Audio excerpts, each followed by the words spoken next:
जय हिंद दोस्तों। चलिए आज का हम लोग क्लास स्टार्ट करते हैं। आज मेरा टॉपिक है एनर्जी का कौन कौन सा सोर्स होता है। एनर्जी जो कि हम लोग अपने दैनिक जीवन में वर्तमान आधुनिक समय में हम लोग एनर्जी का बहुत चीज़ में उपयोग करते हैं। एनर्जी के बिना अगर जिस देश में एनर्जी नहीं रहता है, आप लोग पेपर में एक वर्ड सुने होगा ब्लैकआउट। ब्लैकआउट इसी कारण होता है, वहाँ एनर्जी जिस भी कारण से एनर्जी सप्लाई न हो रहा हो या उसका एनर्जी उत्पादन क्षमता का सोर्स जो भी हो, जैसे हाइड्रो इलेक्ट्रिक से पावर हम लोग निकालते हैं, कोयला जला के निकालते हैं, ठीक है, विंड एनर्जी निकालते हैं, सोलर एनर्जी निकालते हैं, बायोमास से एनर्जी लेते हैं, सनलाइट द्वारा सोलर प्लांट बैठा के एनर्जी लेते हैं उस एनर्जी से। तो आज हम लोग इसी पे चर्चा करेंगे कि एनर्जी कितने प्रकार का होता है, क्या होता है, उसे ये चर्चा में क्यों आया है, अभी ये आगे हम बात करेंगे। एनर्जी हम देखें तो एनर्जी दो टाइप का होता है। पहला होता है नवीकरणीय ऊर्जा, दूसरा होता है अनवीकरणीय ऊर्जा। इसी को जो है रिन्यूएबल एनर्जी कहते हैं, नवीकरणीय ऊर्जा को, और अनरिन्यूएबल एनर्जी कहते हैं अनवीकरणीय ऊर्जा को। कभी कभी नवीकरणीय ऊर्जा को गैर जीवाश्म ईंधन कहते हैं और अनवीकरणीय ऊर्जा को जीवाश्म ईंधन कहते हैं। अनवीकरणीय मतलब क्या हुआ, जिसको नवीन हम नहीं कर सकते, फिर से हम नहीं बना सकते हैं, जैसे पेट्रोल, डीजल, कोयला, ये सब मिट्टी के अंदर है, इसको हम फिर से नहीं बना सकते हैं, इसको बनने में बहुत समय लगता है, ये अपने आप बनता है, ये अनवीकरणीय हुआ। और नवीकरणीय इसको जो जीवाश्म ईंधन भी कहते हैं। जीवाश्म ईंधन मतलब कभी न कभी इसमें जान था, जीव था, सांस चल रहा था इसका। जैसे बहुत जमाना में पहले बड़े बड़े पेड़ पौधा, जीव जंतु जमीन के अंदर दब के मर गया, उसी का अपघटन होते होते इस फॉर्म में आया, उसी को कहते हैं जीवाश्म ईंधन, ठीक। और नवीकरणीय ऊर्जा नॉन रिन्यूएबल एनर्जी, ठीक है, ठीक है। उसका नवीकरणीय ऊर्जा को कहते हैं जीवाश्म, गैर जीवाश्म ईंधन। नवीकरणीय ऊर्जा को गैर जीवाश्म मतलब इसमें जीव नहीं था, जैसे सूर्य के द्वारा हम लेते हैं सूर्य एनर्जी, हवा के द्वारा लेते हैं, हवा से टरबाइन, अभी दिखाएंगे उसको भी, वो एनर्जी हो गया, ठीक है। इसको रिन्यूएबल एनर्जी बार बार हम बना सकते हैं, ये कभी खत्म न होने वाला एनर्जी है। अब हम एक एक करके, ये एग्जाम में पूछ लेता है कौन नवीकरणीय ऊर्जा है, कौन नवीकरणीय ऊर्जा, ये सब आप कंफर्म हो जाइए। इंग्लिश में अनवीकरणीय ऊर्जा को पहले हम कहते हैं, अनवीकरणीय ऊर्जा को जीवाश्म ईंधन भी कहते हैं, ठीक। और इसको इंग्लिश में नॉन रिन्यूएबल एनर्जी भी कहते हैं, ठीक। नवीकरणीय ऊर्जा को जीवाश्म, गैर जीवाश्म ईंधन भी कहते हैं। नवीकरणीय ऊर्जा को गैर जीवाश्म ईंधन यानी इसमें जीव नहीं था, इंग्लिश में रिन्यूएबल एनर्जी भी कहते हैं इसी को, ठीक है। अब देखते हैं, एग्जाम में पूछा जाता है निम्नलिखित में से कौन नवीकरणीय ऊर्जा है और कौन अनवीकरणीय ऊर्जा है। तो यहाँ देखिए, हम ये जो है इस साइड जितना है ये रिन्यूएबल एनर्जी है, ये नॉन रिन्यूएबल एनर्जी है। ये जो है ये इसको गैर जीवाश्म ईंधन कहते हैं, इसको जीवाश्म ईंधन कहते हैं। कभी न कभी जीव था इसमें, जान था इसमें, ठीक। तो सबसे पहले हम देखें रिन्यूएबल एनर्जी। सबसे पहले हम क्या देखते हैं, रिन्यूएबल एनर्जी देखते हैं।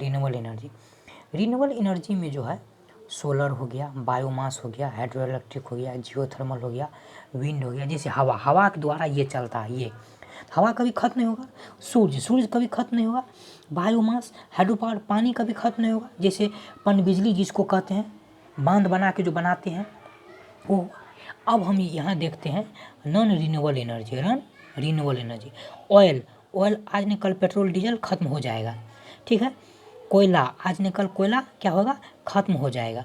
इसका नेचुरल गैस, न्यूक्लियर एनर्जी, ये एग्जाम में पूछ दिया जाता है। नेचुरल गैस किसका उदाहरण था, नॉन रिन्यूएबल एनर्जी का। कोयला किसका उदाहरण, नॉन रिन्यूएबल एनर्जी का है।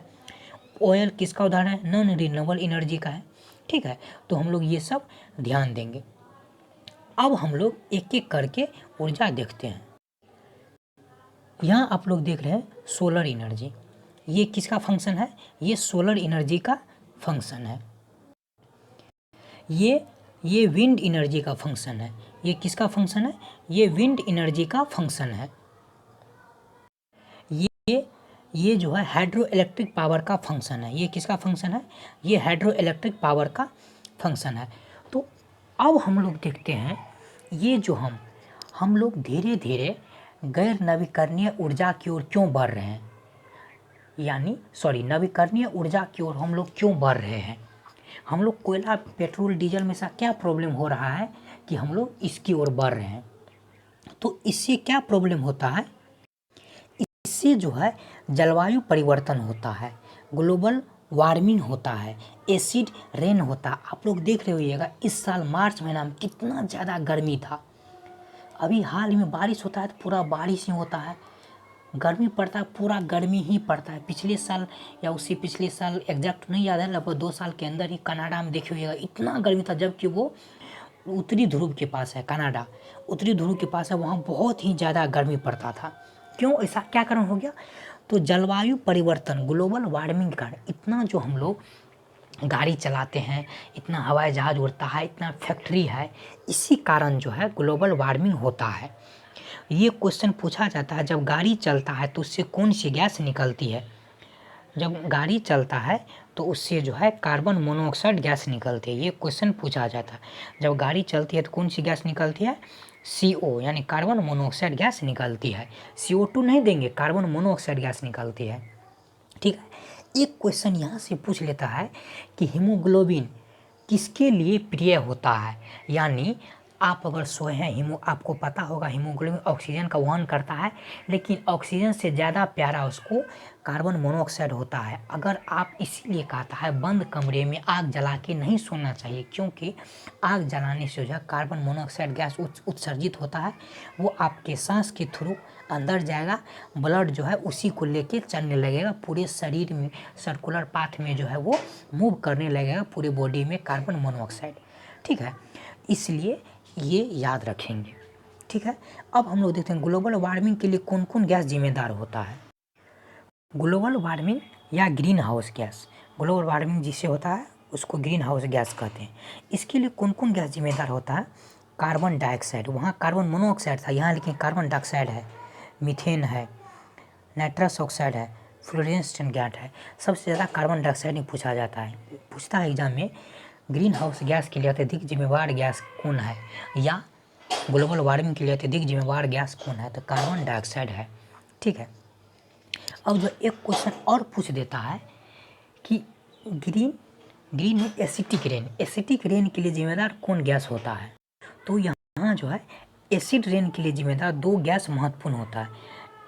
एसिड रेन के लिए जिम्मेदार जो है एक SO2 होता है, एक NO2 होता है। ये गैस बहुत ही जिम्मेदार होता है एसिड रेन के लिए। ये एग्जाम में कई बार पूछा गया है, इसको ध्यान में रखेंगे। अब जो है हम लोग देखते हैं कि हम लोग इतना कर रहे हैं नवीकरणीय ऊर्जा और नवीकरणीय ऊर्जा, तो इसको बढ़ावा देने के लिए सरकार तो कुछ ना कुछ तो कर रही होगी। तो सरकार का आंकड़ा हम लोग देखते हैं, ये एग्जाम में बहुत बार पूछा, जो भी हम बताते हैं एग्जाम के लिए काफ़ी महत्वपूर्ण है। अब हम लोग देखते हैं आंकड़ा। ये जो है PIB यानी प्रेस इंफॉर्मेशन ब्यूरो से आंकड़ा लिया गया है, यानी सरकार का है ये वेबसाइट, उससे इसका स्क्रीनशॉट लिया गया है। ये जो है 31/10/2012 तक का गैर जीवाश्म ईंधन का स्रोत है, जो कि कुल 172.22 गीगावाट बिजली क्षमता की प्राप्ति हो चुकी है। कितना?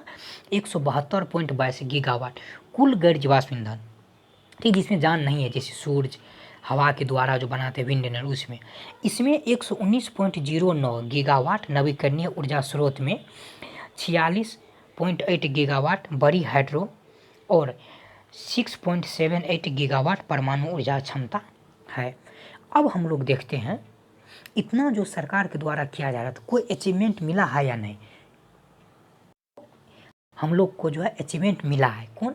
तो ये क्वेश्चन पूछा जाता है इंडिया का पहला सौर संचालित विलेज कौन है। पूरा 100% 24/7 वहाँ सौर ऊर्जा से ही बिजली होता है। कौन है? मोढेरा। कौन गाँव है? मोढेरा। मोढेरा कहाँ है? तो मोढेरा गुजरात में। ये पूछा जाता है मोढेरा गाँव कहाँ है? गुजरात में। वो किस लिए चर्चा में आया है? वहाँ सौर ऊर्जा से जो एनर्जी मिल रहा है 24 घंटा मिल रहा है। फर्स्ट गाँव है मोढेरा।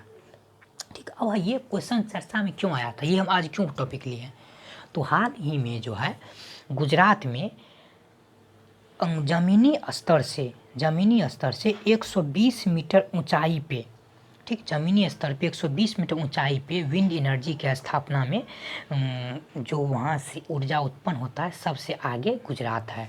लेकिन 150 मीटर में, ज़मीनी स्तर से 150 मीटर में राजस्थान है। ये याद रखेंगे, क्वेश्चन नहीं फंसेंगे। 120 मीटर में बोलेगा तब गुजरात है, जबकि 150 मीटर में बोलेगा तब राजस्थान है। ठीक है, तो अब हम लोग इतना ही रखते हैं। अब हम लोग नेक्स्ट क्लास में मिलेंगे किसी नेक्स्ट टॉपिक के साथ। अगर आप लोग को वीडियो अच्छा लगा तो लाइक कीजिए, शेयर कीजिए, इसको अपने दोस्तों के साथ शेयर कीजिए।